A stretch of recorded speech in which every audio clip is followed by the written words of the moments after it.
قائد عسكري ومن أهم الشخصيات في التاريخ الإسلامي والعربي، طاغية متجبر وخطيب بليغ، وكان ليه الدور الأكبر في تثبيت أركان الدولة الأموية، وحاصر مكة وقام بضربها بالمنجنيق وهدم أجزاء من الكعبة. الحجاج بن يوسف الثقفي في حكاية بره المنهج.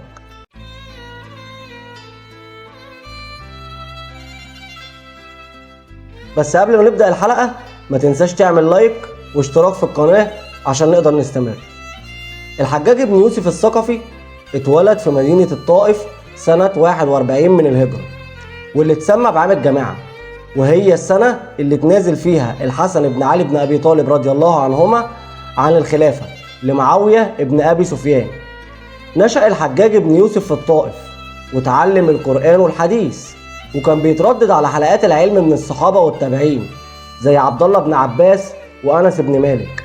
وبسبب نشأته في الطائف امتلك الحجاج بن يوسف قدر كبير من الفصاحة، لدرجة ان عمرو بن العلاء قال: ما رأيت أفصح من الحسن البصري وبين الحجاج.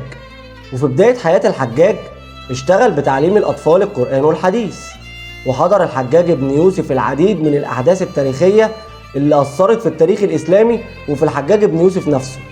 فحضر موت معاوية بن أبي سفيان، وحضر امتناع العديد عن مبايعة يزيد بن معاوية، ده غير موقعة كربلاء ومقتل الحسين رضي الله عنه.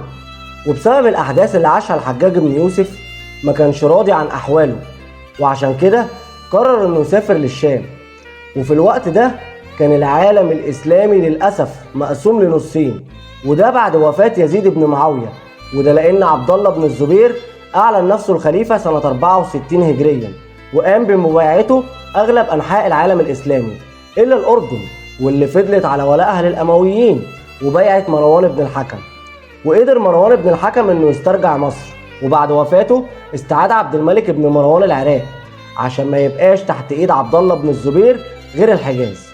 وأول ما وصل الحجاج بن يوسف للشام اشتغل في شرطة الإمارة، واللي كانت بتعاني من الإهمال وسوء التنظيم وقلة المجندين. ولكن أول ما تعين الحجاج في الشرطة كان مثال للانضباط والحماس، وكان بيقوم بتنبيه القادة بأي غلطة بيشوفها، وده اللي خلى روح بن زنباع قائد الشرطة يقوم بترقية الحجاج ويقربوا منه. وبعد ما تمت ترقية الحجاج كان بيعامل اللي تحتيه بالشدة، وكان بيعاقبهم على أقل غلطة، وده اللي خلى مجموعة بتاعت الحجاج بقت مثال للانضباط والطاعة المطلقة لأولي الأمر. وده اللي خلى روح بن زنباع يرشحه للخليفة عبد الملك بن مروان إنه يمسك الشرطة من بعده. وبالفعل يوافق الخليفة عبد الملك بن مروان، ويقدر الحجاج بسرعة إنه يسيطر على الشرطة ويعيد الانضباط ليها مرة أخرى، إلا جماعة روح بن زنباع.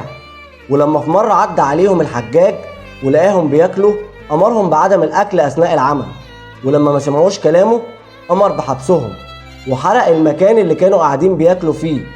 وده طبعا أدى لغضب روح بن زنباع، واللي راح اشتكى للخليفة عبد الملك بن مروان من اللي عمله الحجاج. ولما الخليفة بعت للحجاج بن يوسف وسأله عن سبب تصرفه مع جماعة ابن زنباع، فقال له: مش أنا اللي عملت كده، بل أنت يا أمير المؤمنين، فأنا يدك وصوتك. وفي الوقت ده قرر عبد الملك بن مروان إنه ينهي الصراع اللي بينه وبين عبد الله بن الزبير، وقرر يضم الحجاج للجيش. بس المشكلة اللي كانت بتقابل عبد الملك بن مروان إن عدد الجيش كان قليل جدا، وده لأن أهل الشام مش راضيين ينضموا للجيوش. فطلب منه الحجاج إنه يتولى الموضوع، فوافق عبد الملك بن مروان، ويعلن الحجاج إن أي حد يقدر على حمل السلاح ومش هيخرج للقتال هيتم قتله وحرق منزله، واداهم مهلة 3 أيام. ولما محدش سمع كلامه راح خارج الحجاج للشارع، وشاف واحد ماشي في الشارع فقتله. فبدأ الناس بسرعة كل واحد يروح ياخد سيفه من البيت ويخرج عشان ينضم الجيش عبد الملك بن مروان. وجهز عبد الملك بن مروان حملة بقيادة الحجاج بن يوسف الثقفي للقضاء على عبد الله بن الزبير واستعادة الحجاز. وتتحرك الحملة في اتجاه مكة، ويبدأ الحجاج في حصار مدينة مكة المكرمة، ويضيق الخناق على عبد الله بن الزبير واللي كان محتمي بالكعبة. فقام الحجاج بضرب مدينة مكة بالمنجنيق وهدم أجزاء من الكعبة المشرفة، وينتهي القتال بمقتل عبد الله بن الزبير والقضاء على دولته وعودة الوحدة الإسلامية، ويصبح العالم الإسلامي بيدين بالولاء لخليفة واحد وهو عبد الملك بن مروان. وفي رواية بتقول إن الحجاج بعد ما قتل عبد الله بن الزبير قام بصلبه، وبعت لأمه السيدة أسماء بنت أبي بكر رضي الله عنهما عشان تيجي تشوف ابنها وهو مصلوب، ولكنها رفضت، فبعت لها رسالة وقال لها: إما أن تأتين أو لأبعثن إليك من يسحبك بقرونك. فردت عليه السيدة أسماء وقالت: والله لا يأتيك حتى تبعث إلي من يسحبني بقروني. فخرج الحجاج بكل استعلاء وتكبر وراح للسيدة أسماء وبدأ الحديث بينهم. فقال الحجاج: كيف رأيتني صنعت بعبد الله؟ فقالت: رأيتك أفسدت عليه دنياه وأفسدت عليك آخرتك. وكملت كلامها وقالت إن الرسول عليه الصلاة والسلام قال إن هيخرج رجلين من ثقيف، واحد كذاب والتاني مهلك، فأما الكذاب فعرفناه وأما المهلك فهو أنت. فخرج الحجاج من عند السيدة أسماء ومرجعش تاني. ولما عدى عبد الله بن عمر رضي الله عنهما وشاف عبد الله بن الزبير متعلق فقال: السلام عليك أبا خبيب، أما والله لقد نهيتك عن هذا، أما والله لقد نهيتك عن هذا، والله ما علمت أنك لكنت صواما قواما. نرجع تاني للحجاج بن يوسف واللي تمت مكافئته من الخليفة عبد الملك بن مروان وعينه والي على الحجاز، واللي كان بيضم في الوقت ده مكة والمدينة والطائف. وعشان كان عند حسن ظن الخليفة اداله ولاية اليمن واليمامة، وبدأت أحوال الحجاز في التحسن، وأعاد بناء الكعبة، وبنى مسجد ابن سلمة في المدينة المنورة، وحفر الآبار وشيد السدود. ولكن في نفس الوقت ده وعشان طريقة حكمه واللي كانت بالحديد والنار حصل خلافات كبيرة بين الحجاج وبين أهل مكة والمدينة.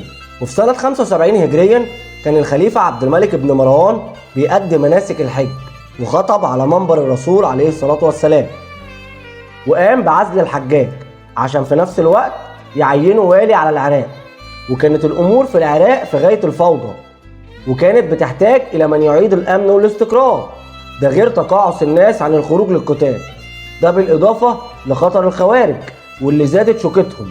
وعشان كده عين عبد الملك بن مروان الحجاج بن يوسف لولاية العراق، واللي بدأ حكمه للعراق بترويع الشعب العراقي والإساءة البالغة ليهم.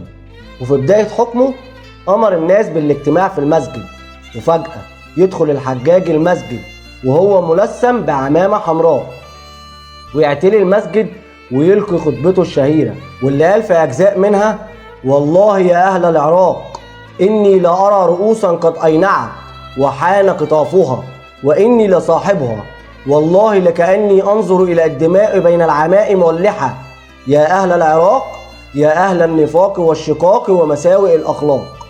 وبدأ الحجاج إنه يخوض معارك ضد الخوارج والسائرين على الدولة الإسلامية. وفي سنة 76 هجريا يرسل الحجاج زائدة بن قدامة الثقفي لقتال شبيب الشيباني، ولكن شبيب ينتصر. والسنة اللي بعديها يبعت الحجاج حملة تانية ويتقتل كل القادة اللي يبعتهم الحجاج. فيقرر الحجاج إنه يخرج بنفسه لقتال الشيباني، وبالفعل يقدر الحجاج إنه يقضي على الشيباني واللي معاه، وتنتهي حرب الخوارج بمقتل قطر بن الفجاءة قائد الخوارج. وفي سنة 80 هجريا يولي الحجاج عبد الرحمن بن محمد الأشعث على سجستان. وبعد ما استقر حكم الأشعث خرج على الحجاج وبدأت تدور بينهم الحروب والمعارك. وفي سنة 83 هجريا تحصل واقعة دير الجماجم بين الحجاج والأشعث، واللي انتصر فيها الحجاج وقتل الأشعث وأصحابه. وبعد قضاء الحجاج على ثورة الأشعث يبدأ الحجاج إنه يستأنف حركة الفتوحات الإسلامية، وأرسل جيش بقيادة قتيبة بن مسلم، واللي قدر يفتح مدينة خراسان وأصبح والي عليها سنة 85 من الهجرة.